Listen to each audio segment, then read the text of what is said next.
Assalamualaikum viewers, welcome to Exploring Panda. Today the topic of our discussion is plant like protist, जो कि बहुत important protist है अलगा।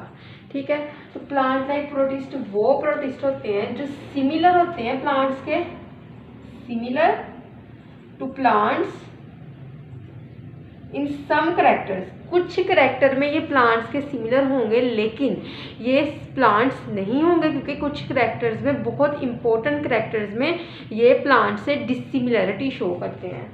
ठीक है, तो similar to plants but in some character, कुछ करेक्टर में ये शो करते हैं डिसिमिलरिटी,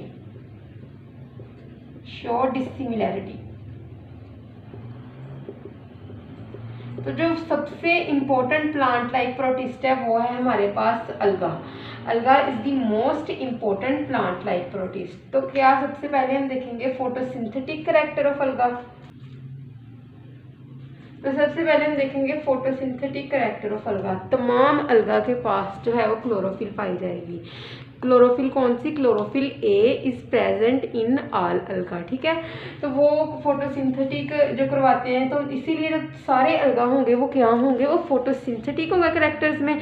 और ये जो करेक्टर है ये इनको किससे मिलाता है? ये करेक्टर इनको प्लांट से मिलाता है। ऑल अलगा आर फोटोसिंथेटिक इन नेचर। और जो फोटोसिंथेटिक करेक्टर है वो अलगा को प्लांट से मिलाता है। ठीक है, तो 50 to 60% जो फोटोसिंथेसिस है ना अर्थ पे, वो कौन करवाते हैं? अलगा। और फोटोसिंथेटिक करेक्टर की वजह से अलगा को प्राइमरी प्रोड्यूसर कहा गया, क्योंकि जब अर्थ की इवोल्यूशन हुई तो अलगा जो थे ये सबसे पहले प्राइमरी प्रोड्यूसर थे। और जो ब्लू ग्रीन अलगा है जिसको हम सियानोफाइटा कहते हैं, ठीक है, ये क्या समझा जाता है? ये इंसेस्टर समझा जाता है प्लांट्स का। ठीक है, तो इस चीज़ को कंसिडर किया जाता है कि जो प्लांट्स हैं ये किनसे इवॉल्व हुए हैं? अलगा से। ठीक है, तो उसके बाद हम क्या देखेंगे? हाउ अलगा डिफर फ्रॉम प्लांट्स। ठीक है, सेकंड पॉइंट क्या है कि अलगा किस तरह प्लांट से डिफर करते हैं। तो सबसे पहले हम यहाँ पे देखेंगे प्लांट्स के कैरेक्टर्स, ओके, और उसके बाद देखते हैं कुछ करेक्टर अलगा के जो कि डिफर करते हैं किनसे? प्लांट से। तो सबसे जो अहम करेक्टर है ये कि जो प्लांट की बॉडी होती है वो नॉन थैलॉइडेड होती है। नॉन थैलॉइडेड बॉडी कौन सी होती है? नॉन थैलॉइड होगी ऐसी बॉडी जो डिफ्रेंशिएट करती है रूट, स्टेम और लीव्स के अंदर, जिनके जो रूट्स के सेल और स्टेम के सेल और जो लीव्स के सेल्स हैं वो क्या होंगे? वो डिफ्रेंशिएशन शो करेंगे, वो स्पेसिफिक स्ट्रक्चर और स्पेसिफिक फंक्शन शो करेंगे, एक दूसरे से डिफरेंट स्ट्रक्चर शो करेंगे, एक दूसरे से डिफरेंट फंक्शन शो करेंगे। लेकिन जो अलगा का बॉडी होती है वो थैलॉइड होती है, मतलब कि अलगा में जो डिफ्रेंशिएशन कोई नहीं होगी, रूट की, स्टेम की या लीव्स के सेल्स की जो डिफ्रेंशिएशन नहीं होगी। जो सेल्स रूट्स में पाए जाएंगे, जो रूट्स के सेल्स का पैटर्न होगा वही सेल्स का पैटर्न, स्ट्रक्चर और फंक्शन स्टेम के सेल्स का होगा, और वही स्ट्रक्चर और फंक्शन किनके सेल्स का होगा? लीव्स के सेल्स का। ठीक है, तो सबसे पहले ये हो गया। और दूसरी चीज़ है कि अलगा के जो प्लांट्स होगा इनके अंदर वेस्कुलर सिस्टम पाया जाता है। वेस्कुलर सिस्टम क्या होता है? जाइलम और phloem. Plants have xylem and phloem presence, लेकिन अलगा के अंदर क्या होगा? इनके अंदर नो वेस्कुलराइजेशन, इनके अंदर जाइलम और फ्लोएम नहीं पाए जाते। वजह क्या है इसकी? क्योंकि अलगा की जो बॉडी होती है ये बहुत ज़्यादा लंबाई तक ग्रो नहीं करते। अगर ये बहुत ज़्यादा ग्रो करते हैं तो ये किस तरह ग्रो करते हैं? Horizontally, parallel to surface. ये डायरेक्टली ग्रो नहीं करते बहुत ज़्यादा। जिस तरह के प्लांट्स हैं जो कि बहुत ज़्यादा ग्रो करते हैं, जो ट्रीज़ होते हैं हमारे पास, इनकी एक तो जो बार्क होती है ये बहुत बड़ी होती है, और उसके अलावा इनकी विड्थ और हाइट भी बहुत ज़्यादा होती है, कई 100 फीट तक चले जाते हैं ये। ठीक है ना, लेकिन जो अलगा होती हैं इनकी जो बॉडी की जो लेंथ होती है वो भी बहुत कम होती है, और ज़्यादातर ये क्या होते हैं? हॉरिजेंटल होते हैं, पैरेलल टू सरफेस होते हैं। तो वेस्कुलर सिस्टम की ज़रूरत क्यों होती है? कहीं भी जो पानी को लीव से पानी को रूट से एरियल पार्ट तक ले जाने के लिए, मतलब कि पानी को जो होता है वो इरेक्ट पोजीशन में ले जाने के लिए इस तरह, तो इसके लिए ज़रूरत होती है वेस्कुलर सिस्टम की, जो कि जाइलम एंड फ्लोएम है। लेकिन अलगा के केस में जो होता है ये वेस्कुलराइजेशन नहीं होगी, क्योंकि पानी जो है वो बॉडी की पैरेलल सरफेस तक ही रहना है। तो इसके लिए जो होता है ये हमारे पास डिफ्यूजन का प्रोसेस है और उसके अलावा ऑस्मोसिस का प्रोसेस है, तो उसके ज़रिए जो पानी है वो अब्जॉर्ब कर लिया रहता है पैरेलल टू सरफेस से। अच्छा, हमारे पास थर्ड डिफरेंस क्या है कि प्लांट्स के अंदर जो रिप्रोडक्टिव ऑर्गन होंगे वो होंगे एंथ्रीडियम और आर्चिगोनियम, लेकिन इन केस ऑफ अलगा रिप्रोडक्टिव ऑर्गन्स आर एंथ्रीडियम वही होगा मेल रिप्रोडक्टिव ऑर्गन, लेकिन जो आर्चिगोनियम होगा वो रिप्लेस हो जाएगा ओगोनियम के साथ इन केस ऑफ द अलगा। तो इनके अंदर क्या होता है, प्लांट्स के केस में जो मेल होगा रिप्रोडक्टिव ऑर्गन, RO से मैं रिप्रेजेंट कर रही हूँ रिप्रोडक्टिव ऑर्गन को, तो मेल कौन सा होगा, एंथ्रीडियम, और जो फीमेल रिप्रोडक्टिव ऑर्गन होगा वो कौन सा होगा, आर्चिगोनियम।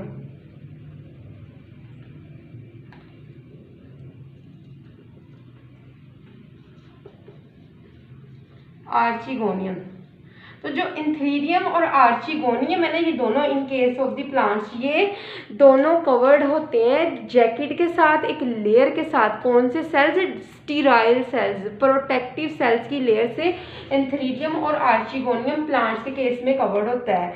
लेकिन इन केस ऑफ अलगा जो रिप्रोडक्टिव सेल्स होते हैं वो जो मेल होगा वो कौन सा होगा, एंथ्रीडियम ही होगा, लेकिन जो फीमेल रिप्रोडक्टिव सेल्स होगा वो कौन सा होगा, सॉरी फीमेल रिप्रोडक्टिव ऑर्गन ये होगा इधर ओगोनियम। तो जो ओगोनियम होता है ये प्रोटेक्ट नहीं होता है जैकेट ऑफ स्टीराइल सेल्स, मतलब कि स्टीराइल सेल्स कौन से सेल्स होते हैं, स्टीराइल सेल्स ये वाले होते हैं, ठीक है ना, इनके स्पेलिंग्स ये हैं। ये प्रोटेक्टिव सेल्स होते हैं जो प्रोटेक्ट करते हैं किसी भी बॉडी को। तो अलगा के अंदर स्टीराइल सेल्स से ये दोनों रिप्रोडक्टिव ऑर्गन एंथ्रीडियम और ओगोनियम कवर्ड नहीं होंगे। और उसके अलावा जो ठीक है, तो यही डिफरेंस है प्लांट्स और अलगा के दरमियान में। और थर्ड पॉइंट क्या है कि अलगा की ग्रोथ फॉर्म क्या होती है, और इन्हीं डिफरेंस की वजह से क्या हुआ है कि अलगा को प्लांट किंगडम से निकाल दिया गया। लेकिन पहले जो अलगा थे उनको प्लांट्स के अंदर रखा गया था, किंगडम प्लांटी में रखा गया था। लेकिन इन डिफरेंसेस की वजह से अलगा को किंगडम प्लांटी से एक्सक्लूड कर दिया गया, निकाल दिया गया। तो ग्रोथ फॉर्म जो होती हैं अलगा जो होते हैं ये यूनिसेलुलर भी हो सकते हैं, जिसकी बेस्ट एग्जांपल है हमारे पास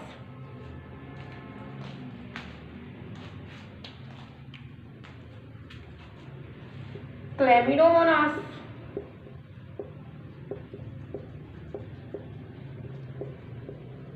ठीक है। और उसके अलावा जो अलगा होंगे ये मल्टी सेलुलर भी हो सकते हैं। तो मल्टी सेलुलर जो होते हैं ये ब्राउन अलगा होते हैं ज़्यादातर, ठीक है, ब्राउन अलगा। और जो ब्राउन अलगा होते हैं ना ये हमेशा आपको मल्टी सेलुलर फॉर्म में पाए जाएंगे, दिखेंगे, ठीक है ना। तो उसके अलावा मल्टी सेलुलर फॉर्म ब्राउन अलगा, और उसके अलावा रेड अलगा। रेड अलगा मल्टी सेलुलर भी हो सकते हैं और यूनिसेलुलर फॉर्म दोनों में पाए जा सकते हैं, ठीक है। और जो ग्रो किस तरह करते हैं यूनिसेलुलर मल्टी सेलुलर के अलावा इनकी बॉडी जो होगी उनके अंदर दो कंडीशंस पाई जाएंगी। अगर तो इनकी बॉडी के अंदर जिस तरह ये एक अलगा है, इसका सेल है, ठीक है, इनके दरमियान में क्रॉस वॉल्स पाई जाए और हर क्रॉस वॉल के अंदर एक एक न्यूक्लियस जो होगा वो डिस्ट्रीब्यूट कर दिया गया। तो ये है सेप्टेट अलगा कंडीशन। और अगर ये इस तरह है तो ये न्यूक्लियस है, ये इसी तरह स्कैटर्ड है और कोई भी क्रॉस वॉल नहीं पाएगी बॉडी वॉल के ऊपर, तो इसको हम एसेप्टेट या फिर कोनोसिटिक कंडीशन कहेंगे। क्लियर।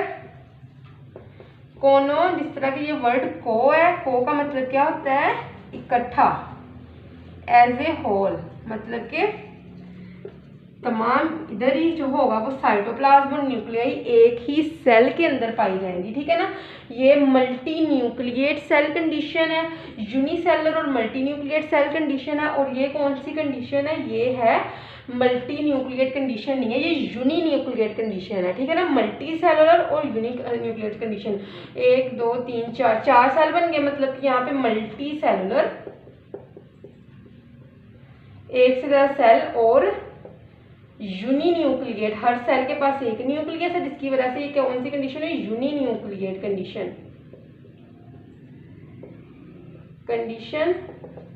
और ये कौन सी है, ये होगी यूनिसेलुलर, कि पूरा एक सेल बन रहा है।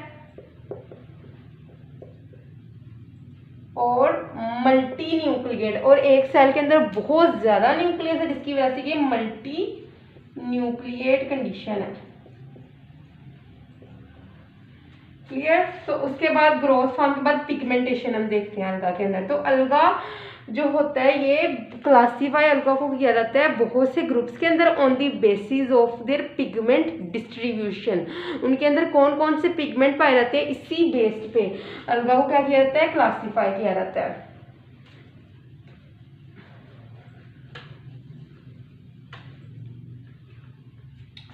अलगा are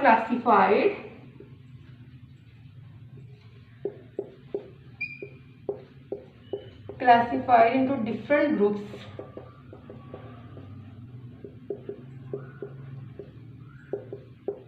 on the basis of their pigment composition. तो जो पिगमेंट जो होगा वो डोमिनेंट होगा अलगा के अंदर, तो उसको हम क्या कह देंगे, उस पिगमेंट का नाम उस अलगा को दे देंगे। जिस तरह के in case of the red अलगा, रेड अलगा के केस में क्या होता है,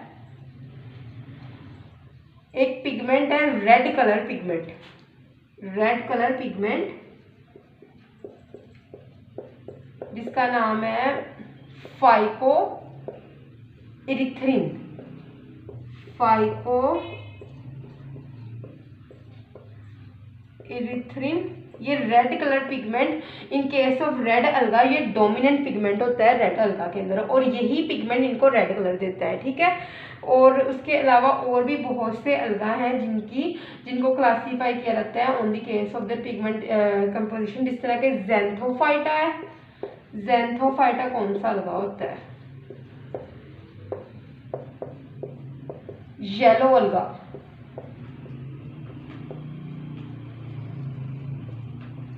तो इसके केस में क्या होता है कि डोमिनेंट पिगमेंट वो कौन सा होगा, ज़ैंथोफिल।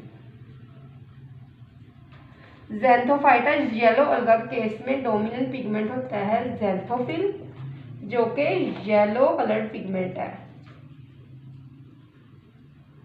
कलर पिगमेंट है, ठीक है। तो उसके बाद हम बात करते हैं फ्लैजिलेशन की, 5th पॉइंट। तो फ्लैजिलेशन क्या होता है, flagellation the presence of flagella, वो कंडीशन जो ये बताती है कि इस अलगा के अंदर फ्लैजला पाया जाता है या नहीं है, इस कंडीशन को हम कहते हैं flagellation. The presence of the flagella in algae is called flagellation. Flagellation एक कंडीशन है, ठीक है। तो दो तरह के जो होते हैं वो कंडीशंस हो सकती हैं। फ्लैजिलेशन की बेस पे दो ग्रुप्स हमारे पास आते हैं, एक होते हैं ए कोंटा ग्रुप और एक कोंटोफोरा, ठीक है।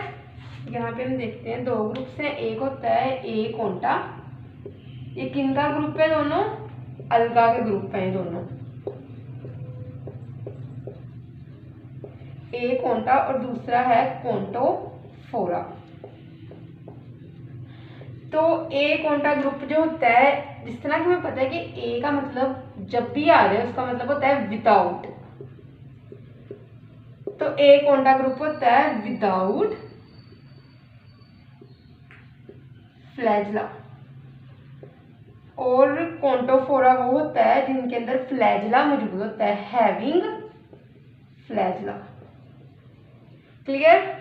तो उसके बाद second one is without flagella and having flagella. तो विदाउट फ्लैजला ए कोंटा ग्रुप में कौन से मेंबर आएंगे, रेड अलगा। रेड अलगा इज द ओनली वन अलगा, ठीक है ना। अलगा की कैटेगरीज में ये एक ओनली वन अलगा है जिसके पास क्या होगा, इनके पास फ्लैजला नहीं होता है, ठीक है। They are without flagella. दूसरा है कॉन्टोफोरा, इनके पास फ्लैगेला होता है सारे। क्लोरोफाइटा, उसके अलावा जो होते हैं ज़ैंथोफाइटा, येलो अलगा, बसीलेरियोफाइटा,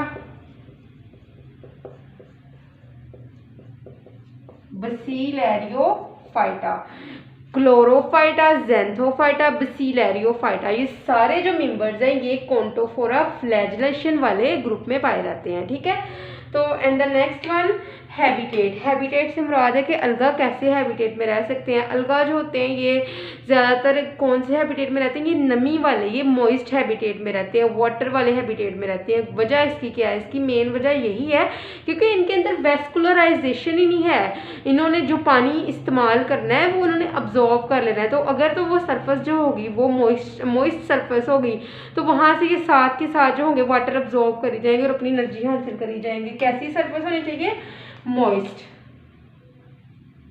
जिस तरह के lakes, Pond's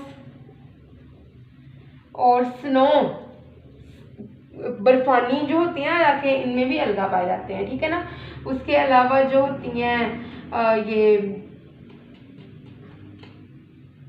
river, streams, ditches, जो खाइयाँ होती हैं वहाँ पे ये अलगा जो होते हैं वो पाए जाते हैं। ठीक है, सो आई होप सो कि आपको अलगा की समझ लग गई होगी। लेकिन अगर किसी भी किस्म की कन्फ्यूजन है तो आप कमेंट सेक्शन में पूछ सकते हैं। Thank you so much and अल्लाह हाफिज़।